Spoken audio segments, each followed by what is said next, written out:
मुंबईमध्ये राज्यस्तरीय खरीप हंगामपूर्व आढावा बैठक पार पडली आहे। मुख्यमंत्री फडणवीसांच्या अध्यक्षतेखाली ही बैठक संपन्न झाली। जास्तीत जास्त कर्जमाफी देण्याचा प्रयत्न असल्याचं फडणवीसांनी म्हटलंय। यासह अल निनोच्या परिणामावर देखील बैठकीत चर्चा झाल्याचं फडणवीसांनी सांगितलं।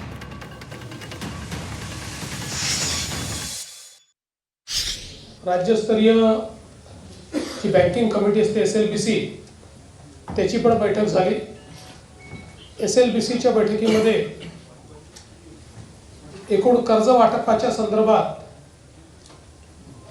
चर्चा झाली आणि जास्तीत जास्त शेतकऱ्यांना कर्ज कसं मिळू शकेल या संदर्भात सगळी त्या ठिकाणी तजवीज करण्यात आली।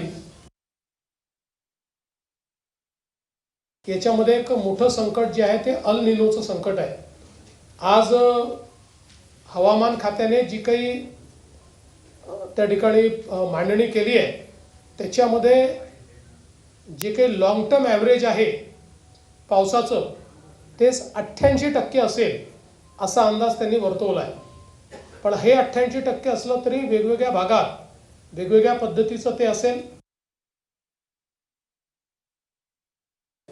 बियाण्यांच्या संदर्भात आता आम्ही आढावा घेतला। प्रत्येक जिल्ह्यामध्ये आवश्यक त्यापेक्षा जास्त बियाणं उपलब्ध आहे आणि विशेषतः आता जवळपास 20.16 लाख मेट्रिक टनाची आपल्याला आवश्यकता आहे।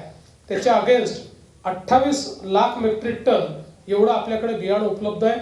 यामध्ये सोयाबीन, कापूस, मका, भात, तूर, बाजरी इत्यादी बियाण्यांचा अगदी पुरेसा साठा आहे।